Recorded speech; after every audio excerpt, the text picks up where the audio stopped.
now. That's what he that's what he said as well, that uh he's never gotten to the place where he says, now I'm ready to click the record button. I have yet to find the point in which I am ready to press the record button.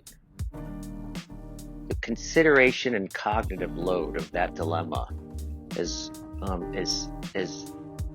never ceased to escape me. I have yet found the moment in which I am ready to press the record button. Because, there's this kind of world, phenomenologically, of before you press that button. And we all know, then there's the world after you press that button. And they're very different worlds in ways that are apophatic and ineffable to describe how different that they are. So I don't know what it means to be ready to press that play button. At some point, I stop.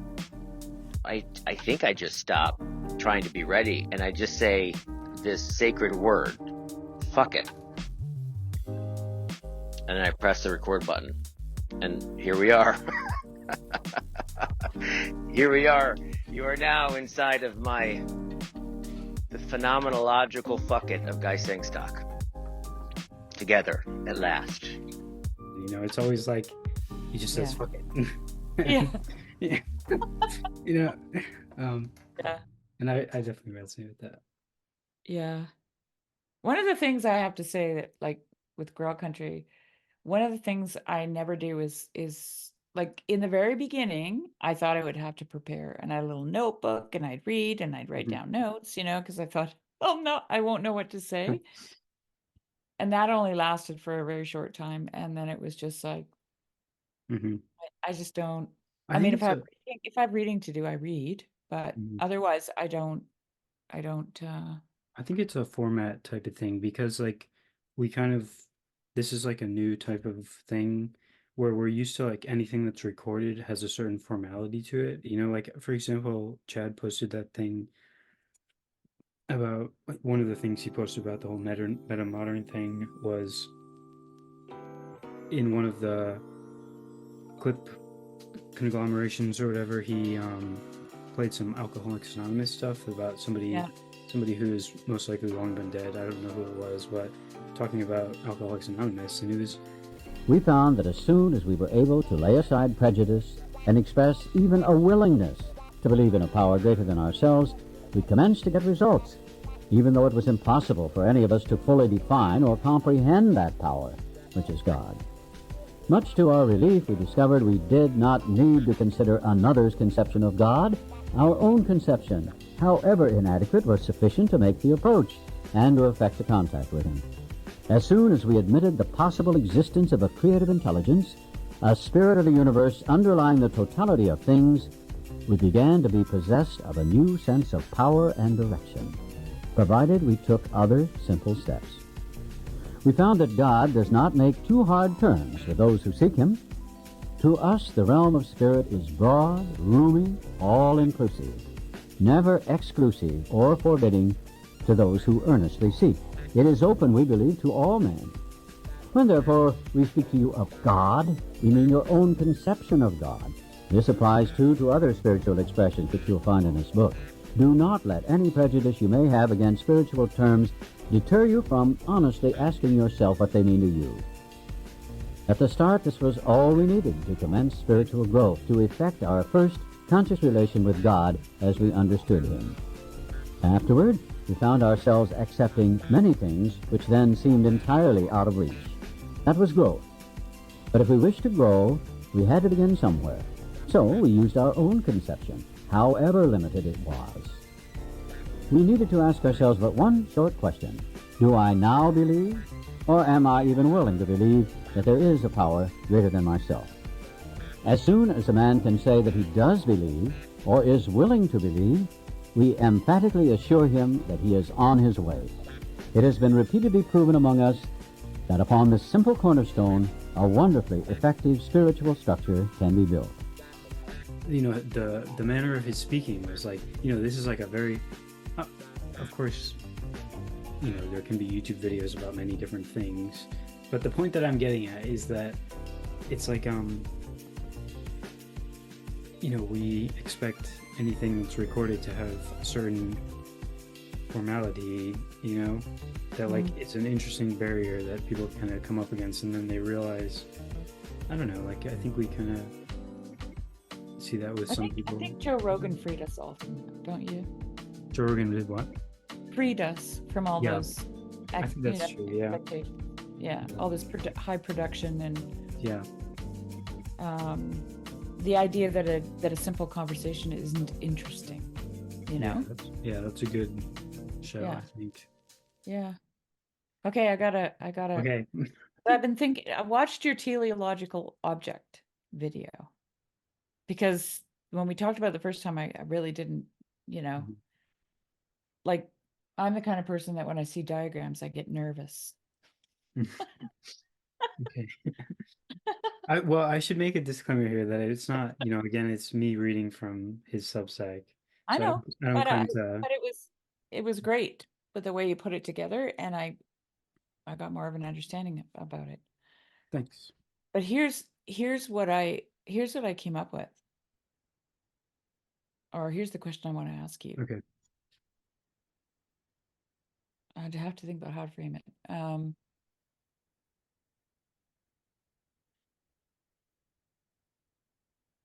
Would it make sense to you if I was to say that the teleological object was a person?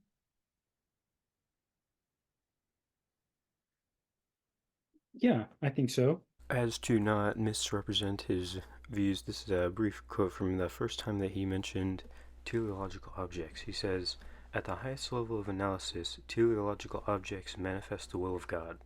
At lower levels of analysis, however, they exercise a will which is entirely their own, and may not appear to be in any way coherent or benevolent." Yeah, I think so. Like in the sense where he said, I think, it gets all into definitions, like what do we bring out the lightsaber? Whoa, whoa, what do you mean by that? Yeah, but like I'm reminded he said that like a teleological object is like uh an aspect of the logos ultimately. Um and the logos is a personal entity or whatever word, right? A personal Like I actually, upon thinking about it, I haven't really had the time to really dig into it, but I actually can't see it as anything but a person. Well, and then I started thinking about the New Jerusalem. Right. Okay, so if the teleological object is a person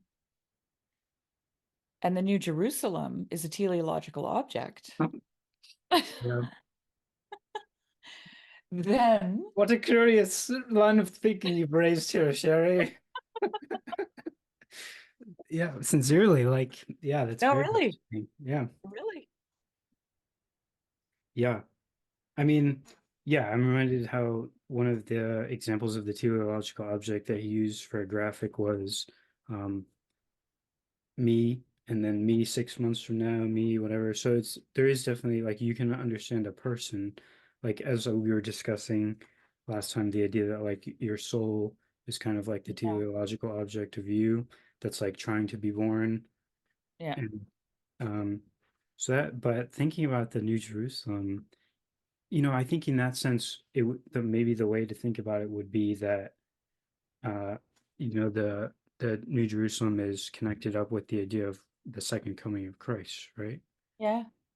Yeah, but then like last time we talked about the cosmos as a living thing, right? Yeah, that's the other thing that comes to mind is like the maybe Sophia, or like the idea that like maybe that living, yeah, I see where you're going with that, like where Like how much of what we're encountering is not a person? Like, yeah, I wanted to comment on that. You said it's hard for me to think about it any other way.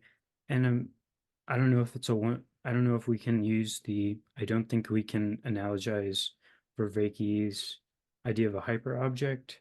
to the idea of the teleological object, although there are kind of overlaps, I would I don't imagine. really know what the hyperobject is. Like I haven't Okay, yeah, followed. like Vervaeke would use the examples that he would use of a hyperobject would be like the internet or like climate change or global Oh, warming. oh, Like okay. these So kind like of diffuse. transcendent, like Yeah, but these overarching kind of yeah, themes, or yeah, where they are like they do have a reality, but you can't really point to it in any one yeah, discrete yeah. thing. So I don't know if those are exactly the same, but that's That's kind of what interesting. came, That's yeah, that's interesting. what came to mind when you said I'm it's not hard to thinking think of about it as a non-person. But well, then those. but I'm then assuming, sorry, I'm sorry, I'm interrupting my you, but bad. but hyperobject to me is not the same as a Yeah. teleological object Yeah, I because would imagine there's just well, a differences. teleological object has a reason to be, Yeah. right? Well, yeah, but thinking about like the internet and stuff, at least how I was thinking about it, where is that my mind went to maybe the internet's an example of a non-personal thing, but then I was like, wait, the internet is kind of a personal, like, if we think about, if we realize that everything has kind of a spiritual aspect to it, right? Like there is a spiritual aspect of maybe it's like, But is it okay? So like for me, there's a distinction between hyperobject and teleological I object. agree. Yeah, I agree. And Yeah. the internet for me would be a hyperobject. Yeah, I think that's good. I'm just trying to think about a non-personal teleological object. Like, Okay. Yeah, but how could it be if it how has a could, reason to be? yeah, if it's ultimately a subset of the logos, like, Well, because teleology is it's something that has a purpose, right? yeah, No? yeah, yeah, yeah. No, it's very interesting. I mean, so please, go into you made the connection that we were talking about the living cosmos. Cosmos. Yeah. Yeah. So, like, Well, I mean, would that be the personal New Jerusalem? Like, that's kind of ever about well, spread no. about the land already? And that, Well, symbolically speaking, the images in Revelation are of a new heaven, a new earth, and then the city of Jerusalem descends and right descends down. Do I Mhm. have that right? It's been I a think while so, since yeah. I read the book of Revelation. It's been a while Um, for me too. somehow I have an image of it somewhere suspended in between heaven and earth as like a mediatory thing. I'm gonna look it up. I could see that in a sense, yeah. Where's the New Jerusalem? That's my question. Google. Google, how do I get to the kingdom of heaven?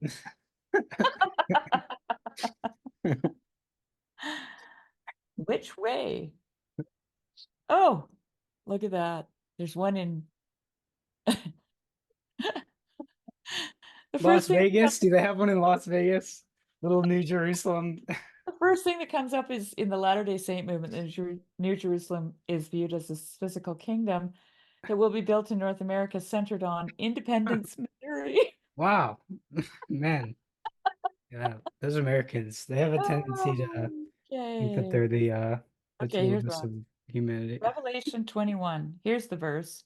Then I saw a new heaven and a new earth, for the first heaven and the first earth had passed away, and there was no longer any sea. I saw the holy city coming out of heaven from God, prepared as a bride, beautifully dressed for her husband. And see, it's a she. Yeah. That's the thing that caught my attention. And I heard a loud voice from the throne saying, now the dwelling of God is with men, and he will live with them. They will be his people, and God himself will be with them and be their God. He will wipe every tear from their eyes. There will be no more death or mourning or crying or pain, for the old order of things has passed away. He who was seated on the throne said, I am making everything new. Write this down, for these words are trustworthy and true. Showed me the holy city. Okay, so he carried me away in the spirit to a mountain great and high, and showed me the holy city, Jerusalem, coming down out of heaven from God. It shone with the glory of God, and its brilliance was like that of a very precious jewel, like a jasper clear as crystal. It had a great high wall with 12 gates, and 12 angels at the gates. On the gates were written the names of the 12 tribes of Israel. There were 3 gates on the east, 3 on the north, 3 on the south, and 3 on the west. The wall of the city had 12 foundations. On them were the names of the 12 apostles of the Lamb. And then he talks about measuring the city. I did not see a temple in the city because the Lord God Almighty and the Lamb are its temple. The city does not need the sun or the moon to shine on it, for the glory of God gives it light, and the Lamb is its lamp. The nations will walk by its light, and the kings of the earth will bring their splendor into it. On no day will its gates ever be shut, for there will be no night there. The glory and honor of the nations will be brought into it. Nothing impure will ever enter it, nor will anyone who does what is shameful or deceitful. So I don't know why I have a picture of it. It's probably some dispensationalist chart that I saw when I was a kid. Because we had those hanging all over the house. For some reason, I had a picture of it in my mind hanging between heaven and earth somewhere. But I don't know. There's a sense where I feel like there's a sense that's onto something worth pursuing. One thing though that came, um, I hate to point out, I hate to point out something that you might have missed, but No, or do it. whatever, however I should mean to phrase that. Hopefully you Well, don't that's why feel I what I'm want to saying, talk to which you is about that it. you kind of skipped over the measuring part a little bit, Yeah, um I did.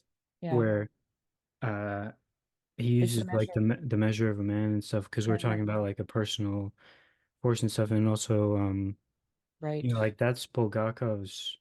He uses that one line to kind of underpin his whole philosophy of like the New Jerusalem and like guardian angels, right? True. Which is interesting.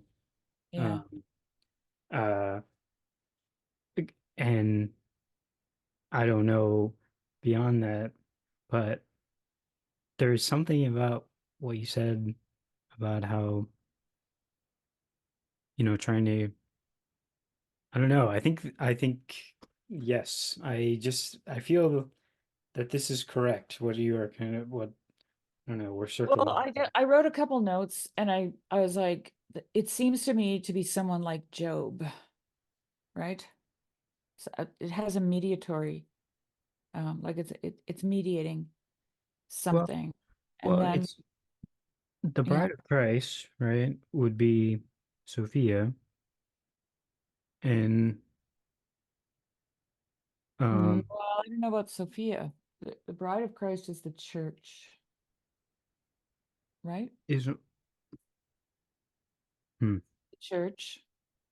I think Uh, about it as like all of creation, though, in a sense. It's like, yeah, these things are kind of they're overlapping in many yeah, ways. freaking But words, man. Words. Christ is the bridegroom and the church is the bride, right? Sophia, Sophia is like Bulgakov got in trouble with Sophia because people were accusing him of making it part of the Trinity, making Sophia part of the Trinity. So it's like a fourth entity outside of the Trinity. And I'm not as well versed in Bulgakov as Hmm. like Nate and Jed are. Hmm.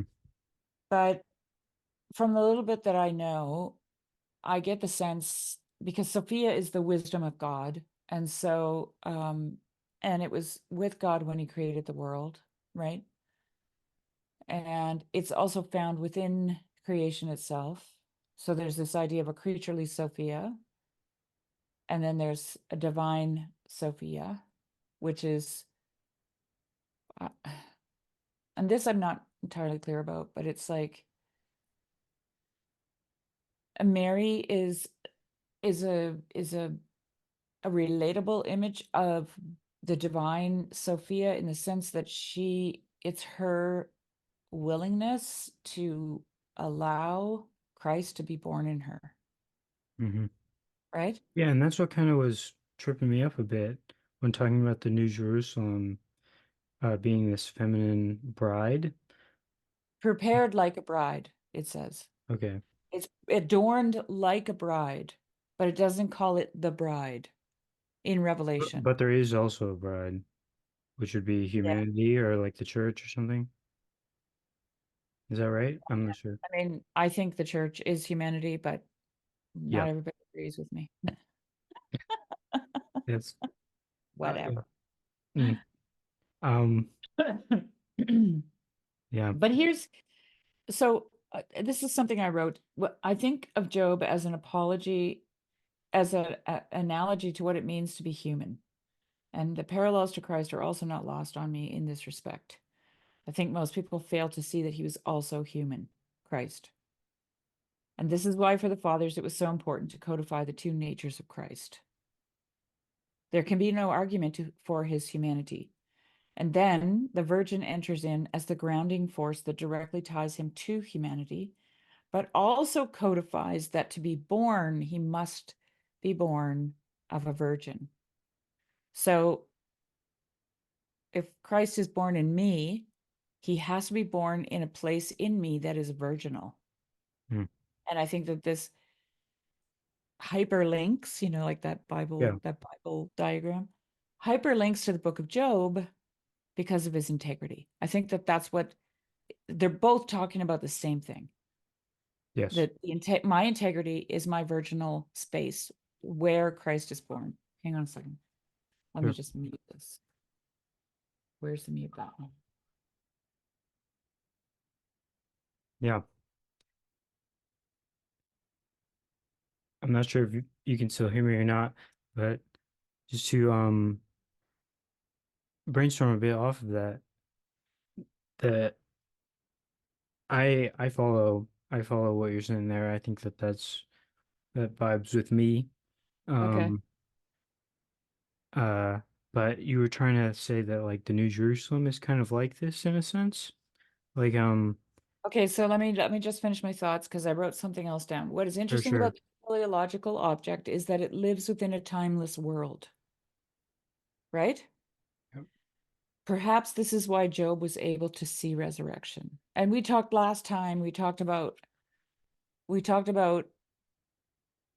um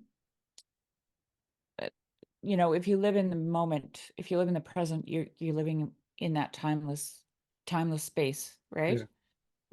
And according to the diagram, the image, right, that teleological object hovers at the center, which we mentioned together that it was my impression that that indicates the present. Yeah, The and well, I'm center, not sure if you saw it afterward, but yeah. in the when I played the video, the slight part that we played was just after it had actually said at the bottom there, present in the Okay, middle, past, future. there we go. Yeah.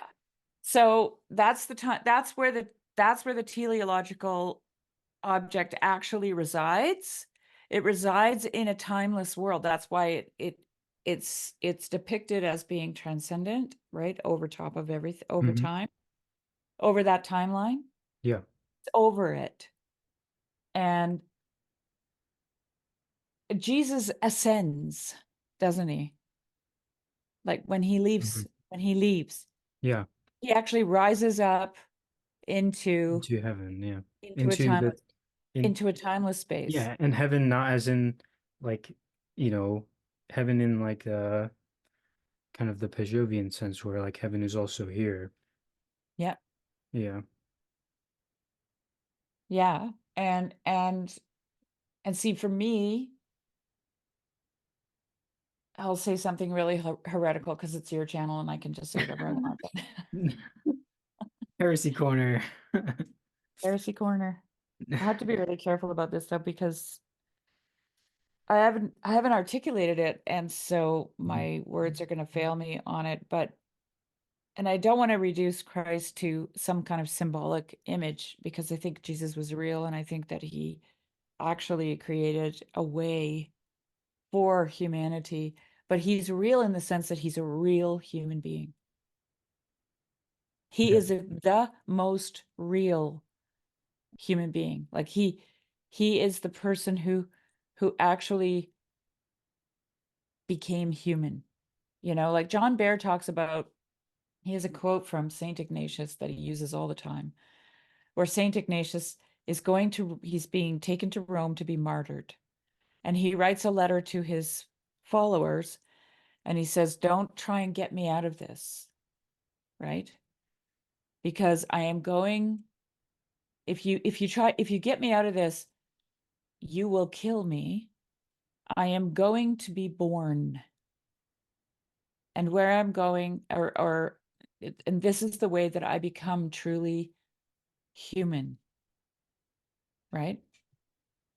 So, and like what is Saint Ignatius talking about there? Death is birth, yes, but he's also talking about his own suffering.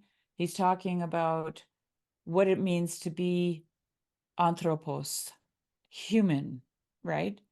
And then John Behr also uses the example of Pilate saying about Jesus, behold the man, the behold the human Mm, is what he's saying. He's mm. not saying behold the offender, behold a man. He's saying behold a Yeah. human, Yeah. Human. right? Yeah. What everything about him in that moment was truly human. Yeah. Yeah. I think I see where you're going with this. It's very, yeah, like something about how like the like there is like a shared there is like a the aspect of becoming is the most interesting part to me. When it talks about the idea of like how Christ ascended and then kind of becomes like, because there is also the idea that he was already he was seated there at the creation of the world, right? Like this is Yeah. another idea. Mhm. And um but definitely something about the idea of like lining up with that teleological object of humanity or Yeah. something, Yeah. and like being um Maybe like you have to perhaps think when about it. Maybe you should think about it. probably Yeah. but something about how that uh like that is, man, to manifest heaven, like I don't know, I should probably think about it. You're right.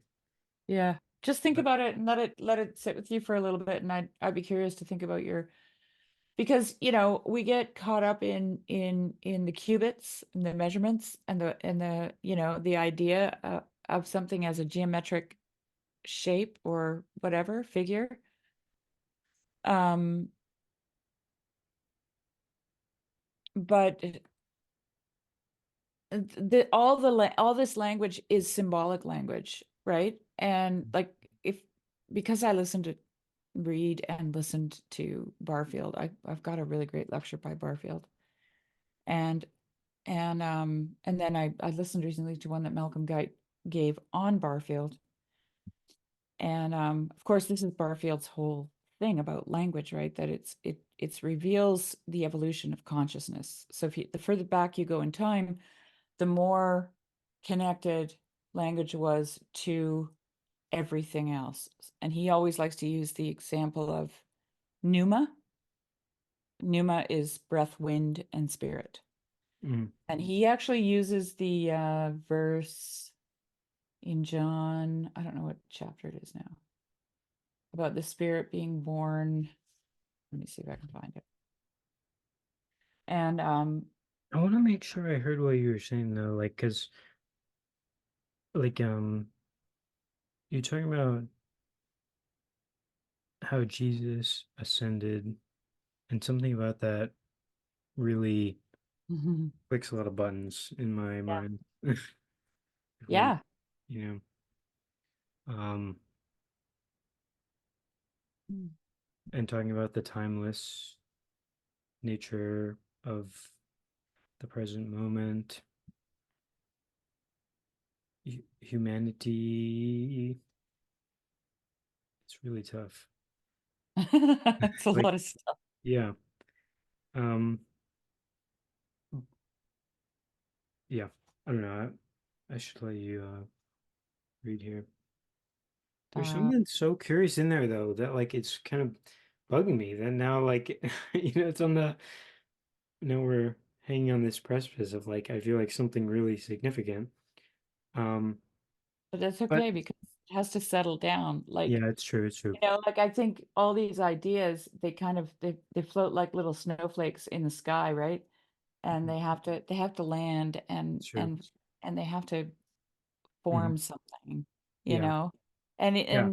and I think snow is actually a really good analogy because snow will over time it'll get denser, Hmm. right? Sure. Yeah. Yeah. And Yeah. it's funny that you said precipice because oftentimes when Jess Purviance and I, when we were going through the book of Job, we'd start talking about stuff and I'd do this to him, and then he'd be like, okay, Sherry, I'm standing on the edge of a cliff here. I'm getting really sick to my stomach, Yeah. kind Sorry. of.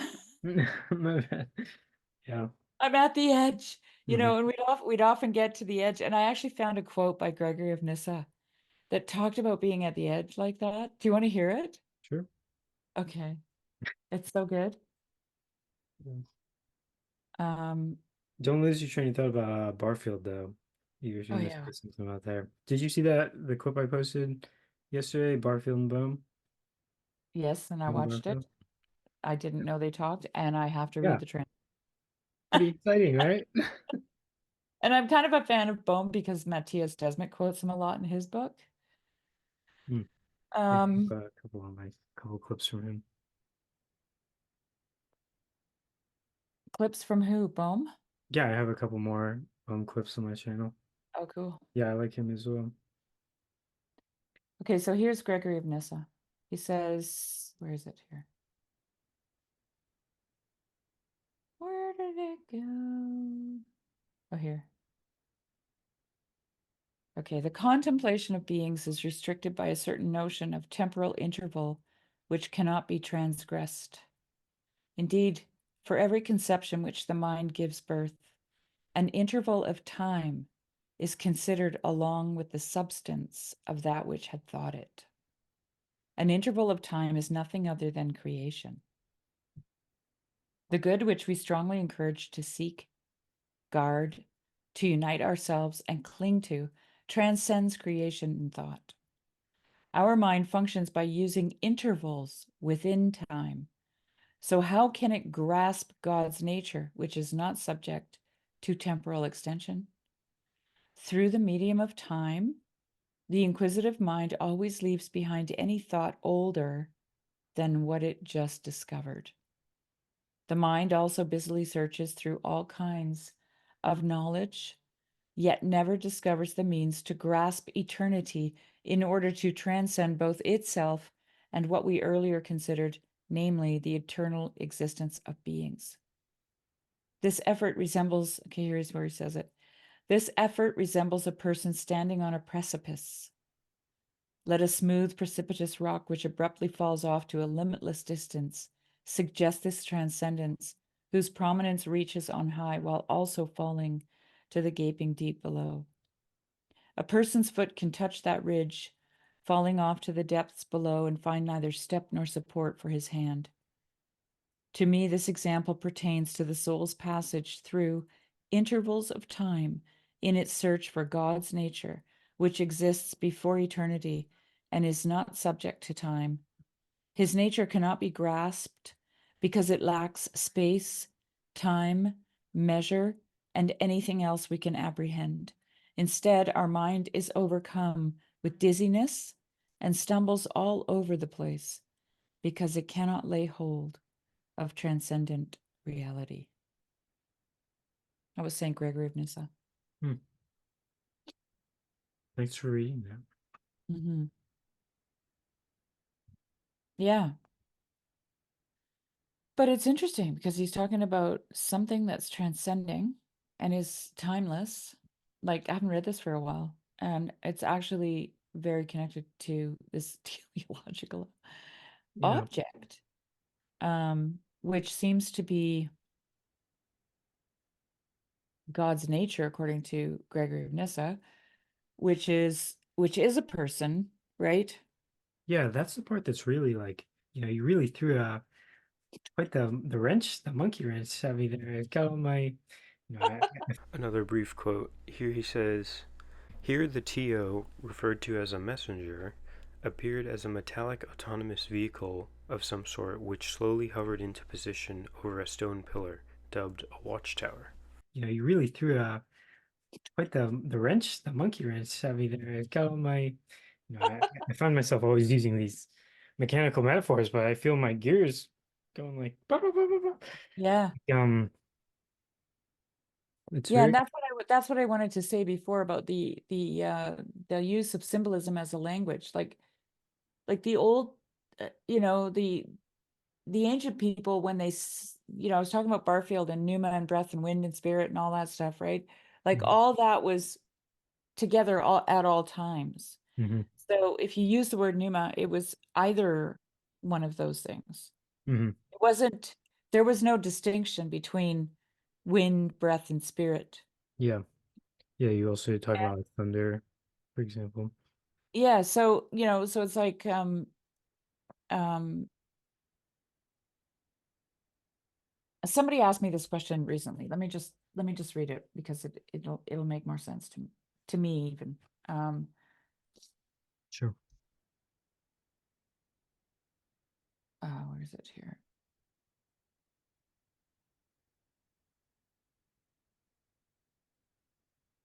So the thing they said was they suspected that the early fathers looked for symbolism and connections everywhere, right?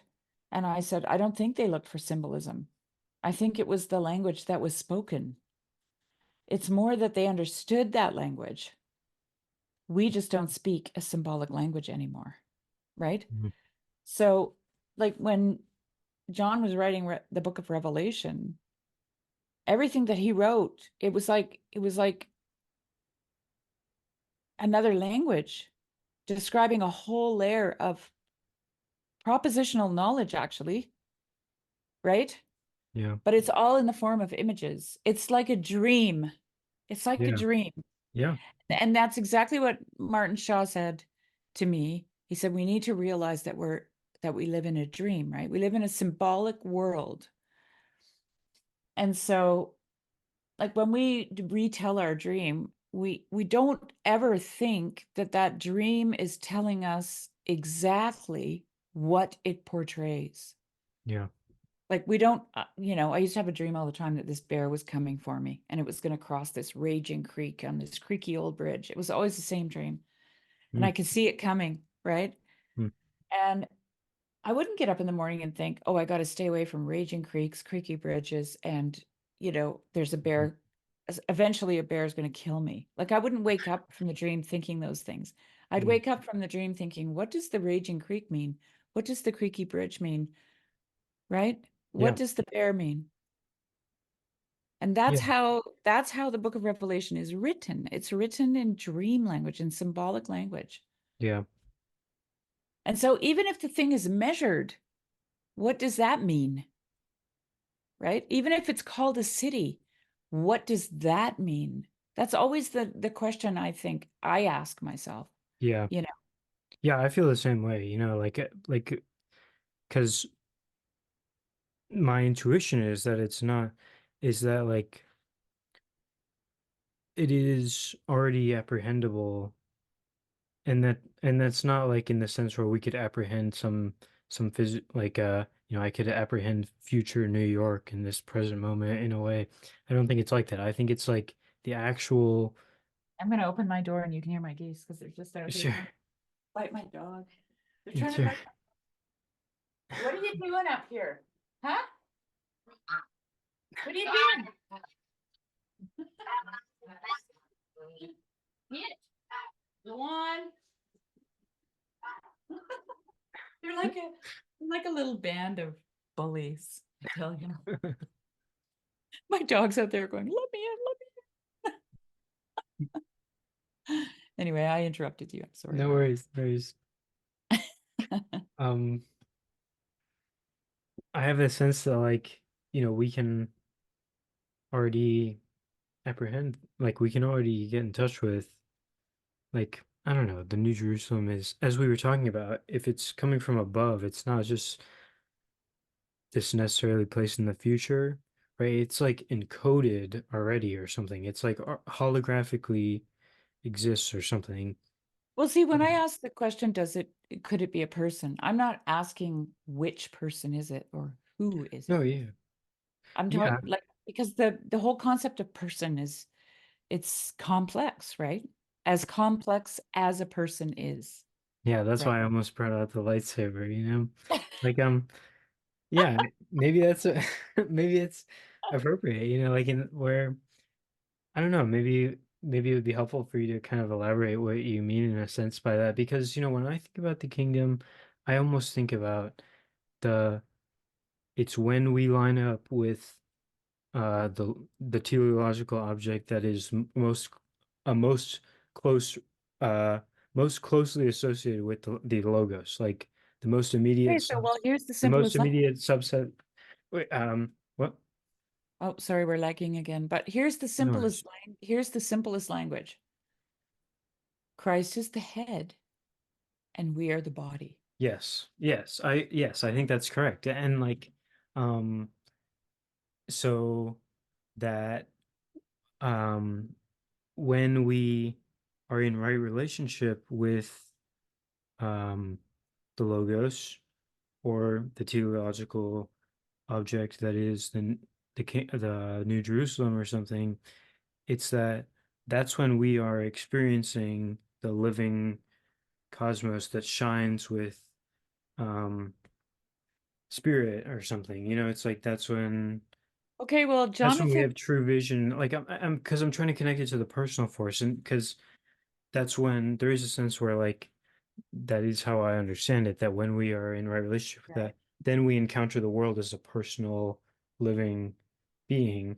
And it's like, Okay. so is that kind of what you mean by like the New Jerusalem would be a I don't even person? really know. I don't Okay. even really know what I Yeah. mean. Like, I Yeah. don't have any concept. I'm like Yeah. Or brain. is that what you sense that like, I'm really asking the question. yeah, no, I got you. I got you. A lot of people say to me, a lot of people think when I ask questions like that I actually know the answer, and I don't. Like, if I ask a question, it's because I don't know the answer. Yeah, no, I'm just trying But to no, there further, are, I'm trying I to, couldn't say that. Sometimes I do know the answer, but anyway, yeah, I'm just trying to further like push you along a bit to kind of, right. Okay. So I get what you're saying there, and I think you're close, but this is what I would say about it. Jonathan Pajot talks about the New Jerusalem as being like representative of culture, city, right? And he links it back to Cain and Abel, yeah, Cain, right? And technology and all that stuff. And that is what we do. yes. Human beings are the ones who make culture, who make techne, right? Who create things. And um and so let me just think here for a minute. When we started this conversation, we talked about Jonathan Pajot, Matthew Pajot saying anything that's at the top is heaven and everything below is earth. This is symbolic language. Like I was trying to point out to you, we're in a dream, right? We're in a dream. Mm-hmm. And so heaven and earth, head and body. And I'm just going to keep it in that department for now because I know that it's a bigger subject altogether. But let's just keep it in that like small frame, Sure. heaven and earth, head and body. But then Jesus actually uses that language. He's the head, we're the body. He ascends to heaven. Mm-hmm. We remain on the earth. Okay. And the New Jerusalem, the thing that hovers between heaven and earth is this co-creative ability. And I'm just hugely ballparking here. Okay.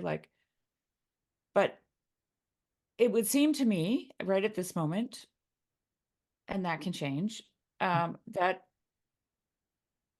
the New Jerusalem would be something like something that, let's say if it's hovering between heaven and earth somewhere, or it comes from heaven, descends down, it would be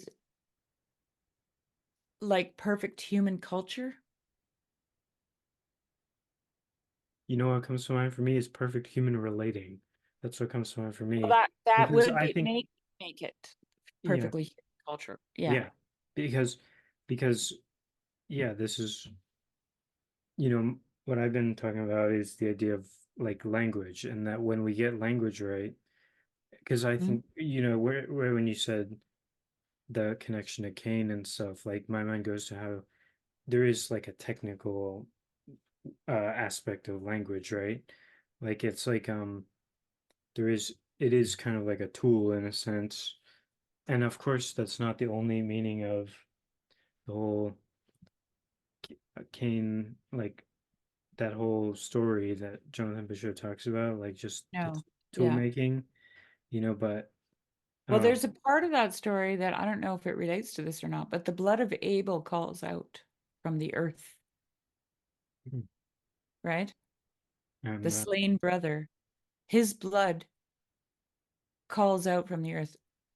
And hmm, I'm just thinking of it now and I have no yeah, no, clue it's interesting. how Yeah, that relates, but yeah, it's an integral part of the story. So it's got to relate yeah, in some way yeah, no, to that the is whole interesting. idea of Yeah, culture, right? yeah, and like the That's hyperlink, how right? Jonathan looks at the story of Cain, Mm, right? Cain goes and makes the first city, and his grandson or something yeah, becomes the first smith and works metal and so on, yeah, right? yeah. Well, yeah, Well, no, these are that's just seeds for future no, conversation. I guess so, yeah, yeah. Um, yeah, you know, because talking about the implicate order as well, you know, like the uh that's connected in my mind as well. This is kind of one of the things I was hoping to kind of touch on in response to that um video you sent me when we were talking about all this stuff and language and stuff, where it's kind of like I think the kingdom is associated in some sense with the the ever flowing um uh nonverbal communication, basically, where, or maybe even verbal as well, but the point where there is this implicate, like there is this deeper, formal, however you want to say it, like perfect communication, which is happening, but Mhm. it's also like perfect being, it's like the Tao as well, like where the Tao just it's happening and there's like permutations and alterations on top of it, but ultimately it's there kind of underneath. So the idea, um, or I think perhaps like something like when we use or when we relate with when our language becomes like transparent to that under, when the pointers are happening correctly, when we realize that they're just pointers and we can see through the pointers to that ever flowing or something, like I don't know, for me that's kind of like it goes right with the kingdom, it's because that's when Yeah. um we actually encounter like the world and each other and something, I don't know how to, I've tried Well, I so was many watching some times of, to articulate this thing, but it's I- really just like a felt. well, is this is what I was watching some of your body language videos today because I'm really huge about that because I've trained horses and Mm, horses only relate through body language, yeah, right? And their cues are so subtle yeah. that I've heard some about this. It's super cool to me. yeah, and so I've actually had the experience, especially with horses, but I've had it with other animals too, of when our consciousnesses touch. That's what I'm talking Yes, I know. about. Right? But in order for that to happen, everyone has to be on, like 100% body, soul, spirit is all on, Yeah. right? Switch is on. So like I was watching your body language videos. And right at the end there, when she was watching people who were telling the truth, Which one was this? Oh, yeah, yeah. I got you. Yeah. remember that woman Yep. who talks about body language? Yeah, yeah. He is himself, which is always refreshing. So when he does this, he brings his hand, stops, angles his head towards Tucker. No, it's a lie. He's so open and normal. It's so nice to see. Is a bad engineering of the strategy. So Now that did make him uncomfortable. You see the elbows kind of flail out on both sides, not together, but one flails, the other one then flails after, and vice versa. It makes him uncomfortable. Body sings with him. This is his true opinion. When you see someone actually trying to tell you the truth and they're not lying by omission, the body is singing. The head and neck are agreeing with the arm, the elbow, and the forearm. Oh, it's a beautiful thing to sit there and watch truth. It looks so pretty because it sings, it dances, however you want to say it. She was watching people who were telling the truth, and in those moments, their whole being was just radiating out truth. And she used the terminology of music too, right? And dancing. Yeah. And dancing. Yeah. right? And what do we see? She's like, in look at the truth dance. Look at the truth dance. It's beautiful. Right? Yeah. That's Yeah. what she said. Yeah. And it's because she has the eyes to see the body language, how the mind and the body are completely in touch with each other. Yeah. And what I'm kind of, yeah, I keep saying what I'm saying, what I'm getting at, what I've been saying. Forgive me for that, please. Like, it's just No, it's okay. something about the fact that this is already always happening, Yes. is like kind of what I think is particularly significant about it, or something. I don't know. Just the Well, fact the thing that, is, so like, if you go back to her example, there's only one instance where the mind and the body are truly operating as one thing, and that is in truth. yeah, In truth, right? She starts out with Hillary.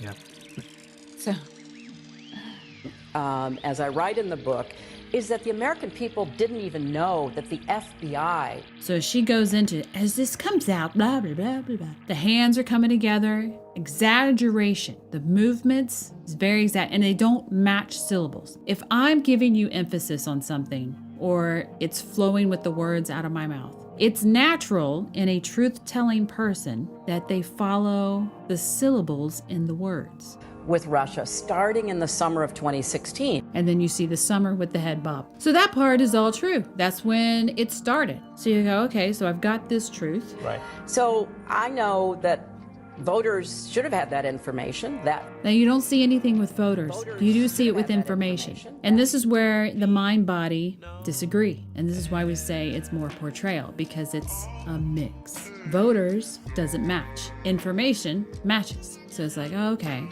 and the thing is, like, if you all are already like truly sensitive to body language, which I think I always was, because like I've always had this, people have always told me I can speak to animals, okay? And I think the only reason that is true is because I'm so sensitive to body language.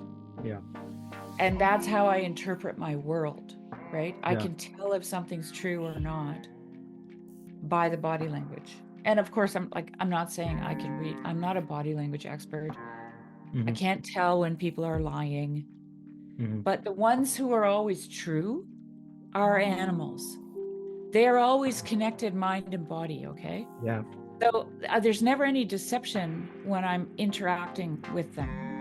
And if I observe long enough and hard enough, then I can very quickly come into relationship with them. And because it's all body language dependent, I can touch their consciousnesses. yeah. Okay? Hmm. And that's always like, it's freaking magic to me. Yeah. Yeah, and there's also there's a mundane side of the spectrum in this regard as well. In the sense where we, our mind goes to these like radical, like cut to like the Notebook love scene of two people like connecting. It's like, oh, we're one person, but it's like, in reality, I think that what I was getting at, in the sense where this is always happening, it's like, this is just how communication works, like at a subtle level as well, where Yep. like there's a video I mentioned called Automagic Resonance, where it's like people are always doing this, like this thing where we line up and then we don't line up, and like it's this little dance about sometimes we get closer to intimacy and connection. There was I almost posted a clip today about you talking about intimacy, but I chickened out actually.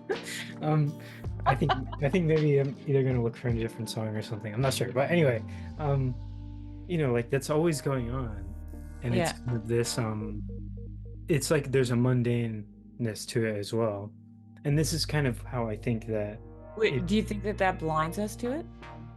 yeah, in the sense where like I don't it's like the kingdom under your noses type of thing is how I think about it. Like where I call it hidden in yeah, plain sight. yeah. Yeah. Yep. Yeah.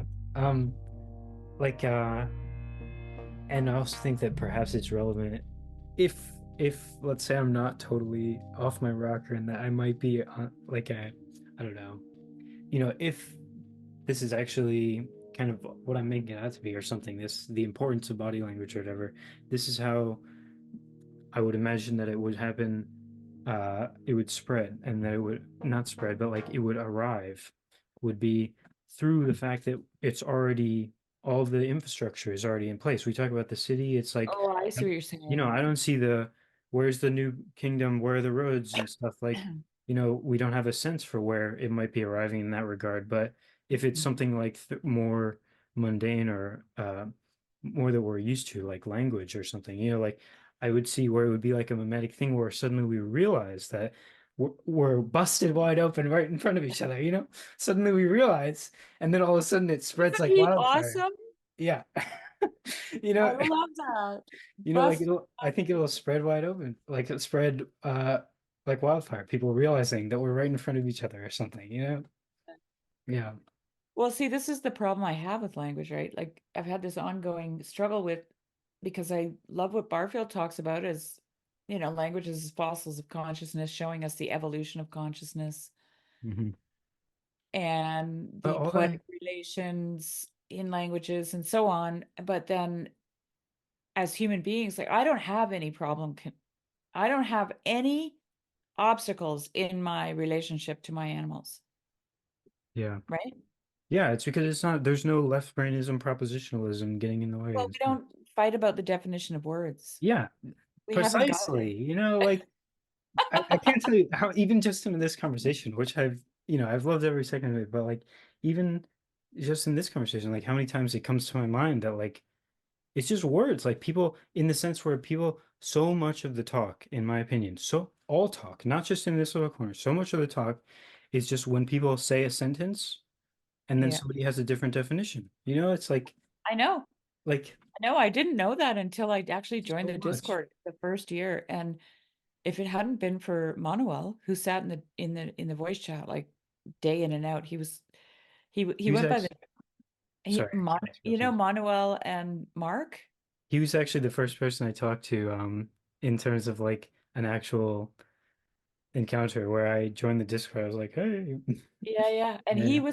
he called himself Iron Root. And I just imagined this gigantic man with these like ant-like fingers, just Yeah. standing there like a sentinel The in the flannel or voice something.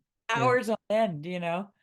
And Manuel was very, very meticulous and very concerned about definitions. And sometimes he would go on for days. Mm. Conversation would revolve around one word Yeah. for days. Yeah. What does hope mean? Yeah, he still Right? does that, right? He still does that, And right? he Like still does that. Yeah, yeah, he it's still cool. does that. And so but like this is what George MacDonald talks about when he talks about meaning being subjective. Like I can give you my opinion, but if I put it on you, if I burden you in a sense with my opinion, then I have given you something that is dead, because my opinion is only true because it's true between me and my God, right? It's subjective. It's my relationship to God that forms my opinion about things. Yeah, it's And like if I true press in you the with, yeah, and if I press you with my opinion, I am cloaking you, right, with my belief. Mhm. And it's a dead thing because Yeah. I can't transfer the life. It doesn't have any vitality in it. I can't transfer that from my heart to yours, right? And so like, and I've mentioned this in discussions in the past, like we're constantly saying, do you know what I mean? Do you know what I mean? Because meaning is Or we is say, do you see what I mean? Which I think yeah, is or interesting, you know? yeah, It's yeah, like, do you see what I mean? Like actually, you know? Yeah. yeah. And Jesus says, if you have eyes to see and ears to hear, Hmm. right? Hmm. So, anyways, I think you get a sense for what I've been utterly fascinated by for the I past totally 7 do. Just years. watching Yeah. your videos, Jonathan, it's like that hidden in plain sight thing, you know, like I remember one time standing in a parking lot with my friend River, and I was wearing this yellow rain jacket, Hmm. and he looked down on the ground and there was a piece of plastic garbage. And he was super manic at the time, okay? Like he was like right out of it, manic. And there was a piece of yellow plastic on the ground, and he looks down at it and he goes, "Oh my God, that is the same color as your coat." Mm. Because for someone who's in a manic state, everything is connected.